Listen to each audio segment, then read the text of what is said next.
اوپر تک جج بنیں گے انشاءاللہ تبارک، اوپر تک پہنچا تب ہم بھارت کے اندر جی سکتے ہیں، رہ سکتے ہیں۔ بولو انشاءاللہ تبارک، عالم بھی بنائیں گے، حافظ بھی بنائیں گے، اور لائر بھی بنائیں گے، بیرسٹر بھی بنائیں گے، ڈاکٹر بھی بنائیں گے، انجینئر بھی بنائیں گے، طالب علم بنائیں گے انشاءاللہ تبارک۔ تعلیم کے اندر ہم اپنے خون پسینے لگائیں گے، لیکن اپنے بچوں کو ضرور پڑھائیں گے انشاءاللہ تبارک۔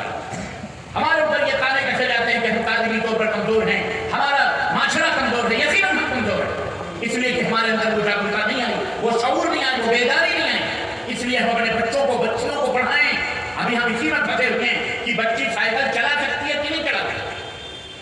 ابھی ہم یہی نہیں سمجھ پائے کہ ہاں بیٹی سائیکل پہ چڑھ کے سائیکل چلا سکتی کہ نہیں چلا سکتی۔ ارے بیٹی سائیکل بھی چلا سکتی ہے، اسکوٹی بھی چلا سکتی ہے، موٹر سائیکل بھی چلا سکتی ہے، کار بھی چلا سکتی ہے، گھوڑے بھی چلا سکتی ہے، جناب عالی پیدل بھی چل سکتی ہے، سب پردے کے ساتھ، حجاب کے ساتھ بالکل کر سکتی ہے۔ سب عورت کے لیے حلال ہے، جائز ہے، کوئی حل نہیں۔ شرط یہ ہے کہ حجاب و پردہ و امن، ایسا نہ ہو کہ آپ اسکوٹی میں چڑھا دیں کہیں نکل جائیں، پتہ چلا ایسا نہیں ہونا۔ بہرحال وہ آپ کی تربیت کے اوپر نربھر ہے، آپ کی تربیت کے اوپر ڈیپینڈ ہے۔ ہم اپنے بچوں کی ایسی بہترین تربیت کریں، اعلیٰ تربیت کریں کہ نیک بنے، صالحہ بنے، متقیہ بنے، پرہیزگار بنے، اللہ کا تصور ہو، گناہوں سے دور رہیں۔ جو بندہ اللہ سے سب سے زیادہ محبت کرتا ہے وہ اللہ سے حرام چیزوں سے وہ دور رہتا ہے، جسے خوف ہوتا ہے، خطرہ خشیت ہوتی ہے، پرہیزگار ہوتا ہے، وہ اللہ حرام چیزوں سے بچہ پرہیزگاری کرتا ہے، وہی جنت میں جائے گا۔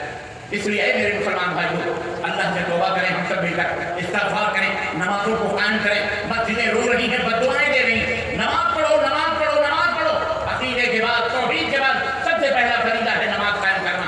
نماز پڑھو پانچوں ٹائم کی، جہاں کہیں بھی رہو، بازار میں رہو، ہوائی جہاز میں رہو، ٹرین میں رہو، ایئرپورٹ میں رہو، کہیں بھی رہو، نماز کا وقت ہو گیا، کھڑے ہو کر کے نماز پڑھو۔ زمین خالی ہے، خالی زمین پہ پڑھو۔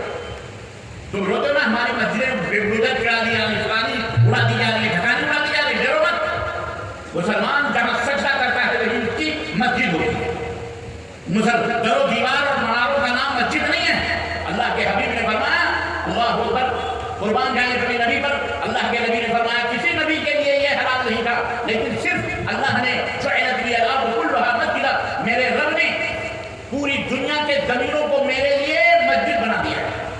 مسلمان کہیں بھی چاہے آزاد ہے، ہر جگہ نماز ہو جاتی ہے، پاک صاف جگہ ہو، بس چاہے وال بچھے ہوں، چائنا بچھے ہوں، چاہے فرش ہے، چاہے مصلی ہے، تمہارا بات نہیں مصلی، کھڑے ہو جاؤ، زمین ہی کے اوپر نماز پڑھ لو، خلاص وہیں چلتا ہے۔ تم ایک مسجدوں کو روکے ہو، مسجد نہیں ہے، وہ ہمارے مسجد کو گرا دیا، وہ فلانا گرا دیا، وہ فلانا بلڈوزر چلوا دیا، وہ فلانا، ارے چھوڑو نا، پوری دنیا تمہارے لیے مسجد ہے۔ تم ایک کھلونے کے اوپر رو رہے ہو، پوری دنیا تمہارے لیے اللہ نے مسجد بنا دی، خلاص۔ اب کھود ڈالو بلڈوزر سے پوری دنیا، جاؤ، اللہ تمہیں ہدایت عطا فرمائے۔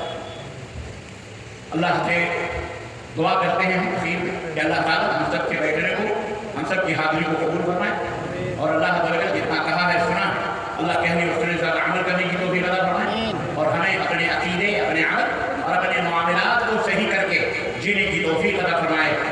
اللہ تعالیٰ ہم سب کے دلوں میں اپنے رب کی اپنی محبت، اپنے نبی کی محبت، اپنے نبی کے صحابہ کی محبت پیدا فرمائے، اور اللہ ہمیں ایمان کے اوپر زندہ رکھے، اللہ ہمیں ایمان کے اوپر خاتمہ فرمائے، اور ہمیں اللہ تعالیٰ جنت میں اپنے نبی کے ساتھ، اپنے صحابہ، اپنے نبی کے صحابہ کے ساتھ ہمارا حشر فرمائے، اور ہمارے درمیان جو پریشان ہیں اللہ ان کی پریشانیوں کو دور فرمائے، جو غریب ہیں ان کی غربتوں کو دور فرمائے، جو امیر ہیں اللہ کے دربار میں انہیں اللہ صدقہ خیرات کرنے کی توفیق عطا فرمائے، جو گنہگار ہیں اللہ ان کے گناہوں کو توبہ کرنے کی انہیں توفیق عطا فرمائے، جو شرابی کبابی جانی ہیں اے اللہ انہیں اپنے دین کی طرف رہنمائی فرما دے مولا، اللہ ان کے دل کو پھیر دے مولا، اللہ انہیں حلال کھانے کی، حلال پینے کی اللہ توفیق عطا فرمائے، آمین یا رب العالمین، وصلی اللہ علی نبینا محمد وعلی آلہ وصحبہ اجمعین، والسلام علیکم ورحمۃ اللہ وبرکاتہ۔ سوال جواب کا سلسلہ سے جی سوال جواب ہے، سوالات اگر آپ کے ہیں تو آئیے ضرور پوچھیے، کیا سوال ہے؟ شیخ کہہ رہے تھے کہ جیسے سلام پھرنے کے بعد تسبیح تحلیل جو کرتے ہیں انگلی پر تسبیح جو کرتے ہیں، جی جی تو اس کا کیا صحیح طریقہ؟ بھائی نے سوال کیا ہے کہ سلام پھیرنے کے بعد میں جو انگلی پہ تسبیح پڑھتے ہیں اس کا کیا طریقہ ہے؟ نمبر 1، اس کا طریقہ یہ ہے کہ صرف داہنے پنجے کے اوپر پڑھیں، بائیں کو استعمال نہ کریں۔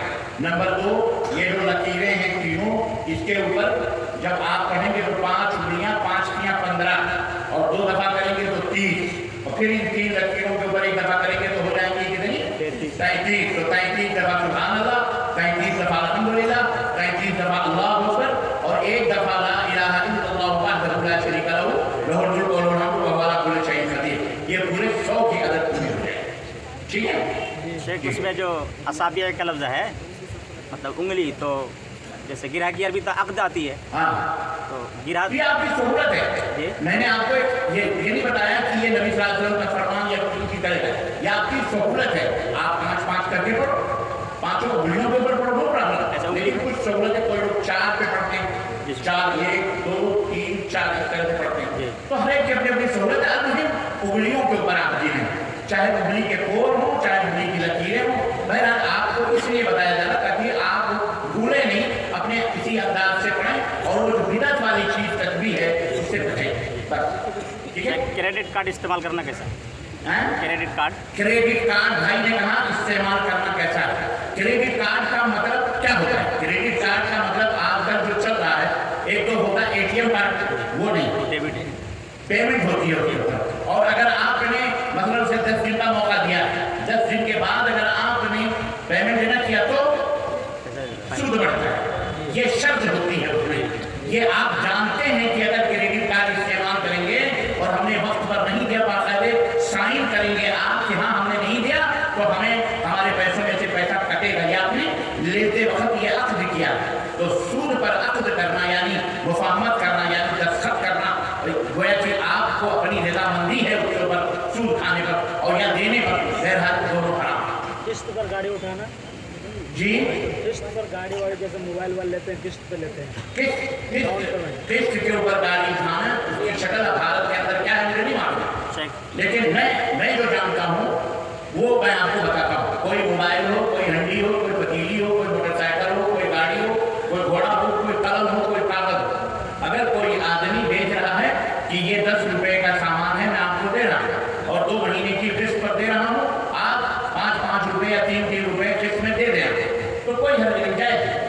लेकिन उसके ऊपर वो सूद काट रहा है या उसके ऊपर सूदी चीज कर रहा है तो वो हराम है। इसी तरह से कोई आदमी एक सामान बेच रहा है, ये कागज का टुकड़ा, और कह रहा है अगर आप नकद लोगे तो आपको 10 रुपए में देंगे, उधार लोगे तो 15 रुपए में देंगे, और आपको किस्त में ये बात चुकानी है, रोजाना 2-2 5-5 रुपए आप दिया करो, ठीक है, 15 दिन में आप पूरे कर दो, तो ये भी जायज है, ये भी जायज है। बस सूदी चीजें ना हो, सूदी एग्रीमेंट ना हो, तो वो चीजों में कोई कागज नहीं है भारत। अच्छा, ये जो पर्ची है क्या है? सवाल क्या नमाज जनाजा में एक तरफ सलाम करना दुरुस्त है या नहीं दुरुस्त है? एक तरफ सलाम करना दुरुस्त है, ये अल्लाह के रसूल सल्लल्लाहु अलैहि वसल्लम की हदीस से ये भी साबित है, और 2 तरफ भी है, कोई दोनों है। नमाज के दौरान सर पर टोपी लगाना कैसा है? नमाज के दौरान टोपी लगाना, कपड़ा पूरा हरज नहीं है, जायज है टोपी लगाना नमाज के दौरान, और बगैर टोपी लगा के भी नमाज पढ़ना जायज है, ठीक है। तो नमाज के दौरान जैसे सजदा में गए, टोपी गिर गई सर से, अब उठा के पहनेंगे कैसा है? अच्छा, वो एक दूसरी शक्ल है। एक शक्ल तो ये है कि नमाज बगैर टोपी के होती है कि नहीं होती है, तो ये जान लो कि बगैर टोपी के भी नमाज हो जाती है, टोपी लगा करके भी नमाज हो जाती है। टोपी लगा करके नमाज पढ़ने में कोई हरज और कोई खराब नहीं, अच्छी चीज है। आप टोपी हमेशा लगा के रखें, कोई हरज नहीं, आप टोपी ना लगाएं, उसमें भी कोई हरज नहीं है। लेकिन भाई ने एक और उसके अंदर सवाल किया कि अगर दौरान नमाज टोपी गिर जाए या अमामा गिर जाए तो फिर उसको क्या उठा के दोबारा रख सकते हैं कि नहीं रख सकते? रख सकते हैं, उसको रख सकते हैं, टोपी उठा करके रख सकते हैं, अमामा भी उठा करके लगा सकते हैं। हजरत नबी करीम सल्लल्लाहु अलैहि वसल्लम की नवासी हजरत उमामा रज़ी अल्लाह तआला अन्हा की, अल्लाह के नबी उनको गोद में लेके नमाज पढ़ाते थे।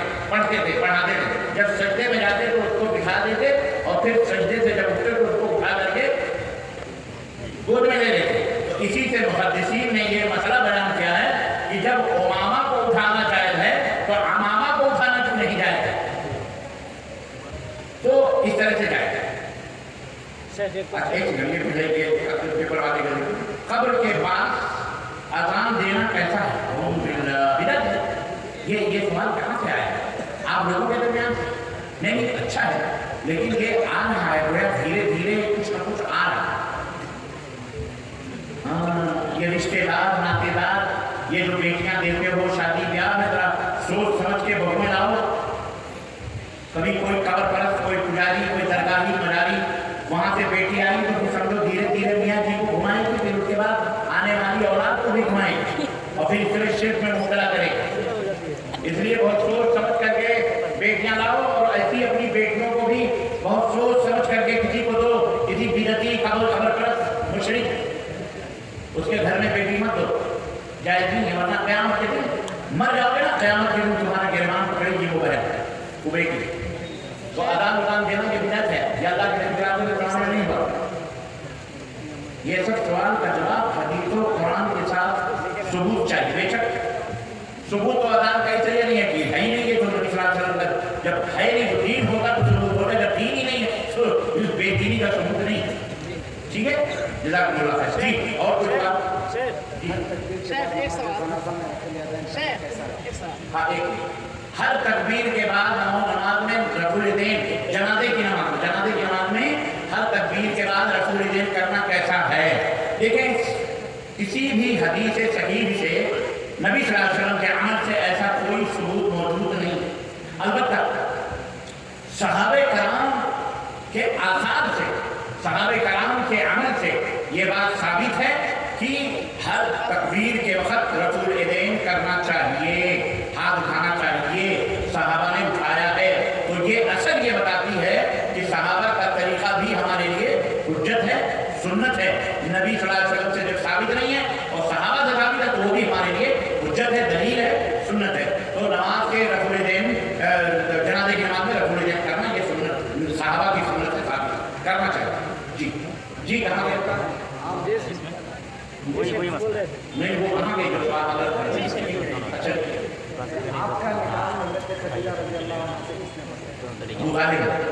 उस वक्त निकाह वगैरह का वो तस्वुर नहीं था जो आज इस्लाम के अंदर मुनज़्ज़म तरीके से है ना। और निकाह किसको कहते हैं? निकाह पढ़ाना क्या मतलब है? निकाह पढ़ाना में बताओ आप लोगों को, माशाअल्लाह ये बड़ा अच्छा मजलिस बैठा दिया आप लोगों ने, सवाल जवाब की। ऐसा होता तो मैं तकरीर कम कर देता, सवाल जवाब भी रहता। निकाह जो है ना, निकाह पढ़ाना क्या मतलब? ईजाब कबूल का नाम है निकाह। मतलब दो गवाह हैं, महर है, बाप ने या भाई ने जो भी जिंदा है सरपरस्त, उन्होंने इजाजत दी है कि शादी हो जाए। तो चार आदमी यहाँ बैठ गए, कमरे में बैठ गए, घर में बैठ गए, गवाह मौजूद है, बाप मौजूद है या भाई जो जिम्मेदार है, और उसने बेटा लड़का मौजूद है, लड़की है, लड़की से इजाजत लेगी और फिर बाप ने कहा इजाजत है और इजाब कबूल फला की बेटी इतने महर में तुम्हारे एवज में दी, इतने एवज में दी जाती है, तुमको कबूल है? उसने कहा कबूल है, तो खड़ा ये निकाह हो गया। ये जो खुतबा वगैरह पढ़ा जाता है, हदीस में, ये सब मुस्तहबात में से, ये सब क्या है? अगर कोई ना पढ़े तो भी निकाह हो जाएगा, कोई ना पढ़े तो भी निकाह हो जाएगा। 4-5 आदमी बैठ के निकाह हो, उसके लिए मजलिस की जरूरत नहीं है। ठीक है, ये क्या है? कब्र के अंदर मैयत तो किस तरह? हाँ, मैयत को किस तरह? 2 तरह से हैं कब्रें खोदी जाती हैं। एक लहद बनाई जाती है, जैसा कि नबी सल्लल्लाहु अलैहि वसल्लम की कब्र मुबारक लहद में रखी गई। लहद कहते हैं सीधी जमीन खोद दी जाती है लकड़ी से, फिर बगल में इतनी मैयत के लिए बगल में एक खाना बनाया जाता है, बॉक्स की तरह से, उसे लहद कहा जाता है। बगली कब्र जिसको कहते हैं, तो बगली कब्र में किबले की तरफ रुक करके दाहिने करवट ऐसा मैयत को रखकर, चेहरा किबले की तरफ रखकर और पीठ के तरफ जब ऐसा करवट लगाएंगे तो ईंट वगैरह भी रखें ताकि उसका चेहरा किबले की तरफ रहे, पेड़ भी किबले की तरफ रखे। जज़ाकल्लाह खैर बेटा, माशाअल्लाह। और ये टीम का मदरसा है, जो बैठो, इस शहर का वक्त है, जो सब लोग पैसे दो, माशाअल्लाह अच्छा बात किया, अल्लाह जज़ाए खैर दे। जो बगली खबर भी सुन्नत है और सीधा भी खबर, सीधी खबर भी जैसे होती है हमारे यहाँ आमतौर पर बनाई जाती है, वो भी जायज़ है, उसमें भी बात नहीं है इंशाअल्लाह। लेकिन अफजल बगली खबर है क्योंकि जैसे कि मैयत को कब्र में रखे तो किस साइड जो है उस दीवार पर करवट लगा के ढेला या ईंटा रख दीजिए, जो धार्मिक करवट नहीं, वो तो क्लियर बगली वाली है ना। देखिए सीधे जो रखते हैं उसमें जैसा भी आपके यहाँ हो रहा है वो सही है। टाइम लीजिए। क्या है, मर गया आदमी तो कहते भी आप उधर दीवार की तरफ एकदम पश्चिम की तरफ चिपका के नहीं, बीच में रखो और वहाँ पे बाउंड बना दो, घेरा वगैरह रखो। कौन साइड से उतारने जगह है? हाँ, किस साइड से उतरना ज़्यादा अच्छा है? मैयत को किस साइड से उतारा जाए? खबर भी वो पैतानी की तरफ से उतारा जाता है ना, पैतानी की तरफ से, ताकि सरहाना आगे चला जाए, पैताना सेकंड सवाल। माशाल्लाह माशाल्लाह। 100 रुपया पहले आया, 500 रुपया अब आया। अच्छा जी, मर्दों के लिए घर में फर्ज नमाज अदा करना कैसे? मर्दों के मस्जिद के अंदर मर्दों के लिए, औरतों के लिए घर के अंदर। इतना एक ही, अगर जमात छूट गई और जमात नहीं मिली तो आदमी अपने घर में नमाज पढ़ ले, वजह मजबूरी, या बारिश हो रही है तो घर में पढ़ ले, या बीमार है तो घर में पढ़ ले, या सफर से आया है मस्जिद के अंदर नमाज खत्म हो गई तो घर में पढ़ ले, ये जाए। लेकिन बिना किसी वजह के मस्जिद के अंदर मस्जिद छोड़कर और नमाज घर में पढ़ना ये दुरुस्त नहीं है। नमाज तो हो जाती है लेकिन 27 दर्जों के सवाब से वो महरूम हो जाता है। और बाद इल्म ने कहा है कि अगर अजान की आवाज़ पहुँचती है उसका घर में नमाज पढ़ना, उसकी नमाज भी सही नहीं होती, उसे मस्जिद में आना चाहिए। क्या पूरी नमाजी का निकाह खत्म करना चाहिए? वल्लाह ये मसला अगर आप खड़ा करेंगे तो यहाँ पे बहुत सारे लोग बेनिकाहे हो जाएंगे। शेख, एक सवाल है कि जैसे यहाँ से बेनमाजी के बारे में पहले एक सवाल का जवाब खत्म होने लगा। बेनमाजी का जहाँ तक ताल्लुक है, अहले इल्म के दो ग्रुप हैं। एक गिरोह सऊदी अरब के मशाइख और उलमा का, अहले अरब का है, जो लोग ये कहते हैं कि निकाह बातिल हो जाता है, यहाँ तक कि वो गैर मुसलमानियत से खारिज हो जाता है, यहाँ तक कि उसकी बीवी उसके ऊपर हराम हो जाती है। लेकिन मुअतदिल बात अहले इल्म है हमारे मुल्कों के और बहुत सारे दुनिया के मुल्कों के, वो कहते हैं कि अगर वो नमाज में सुस्ती कर रहा है तो वो मुसलमान तो रहता है लेकिन गुनहगार रहता है। लेकिन अगर वो नमाज का इनकार कर रहा है कि मुझे नमाज नहीं पढ़नी, नहीं मैं यहाँ नमाज, तो ये समझो वो काफिर है। फिर उसका निकाह भी टूट जाता है, उसकी बीवी हराम हो जाती है उसके ऊपर, और ऐसी औरत को साथ में रहना जायज नहीं। तो ये दो चीजें हैं। आप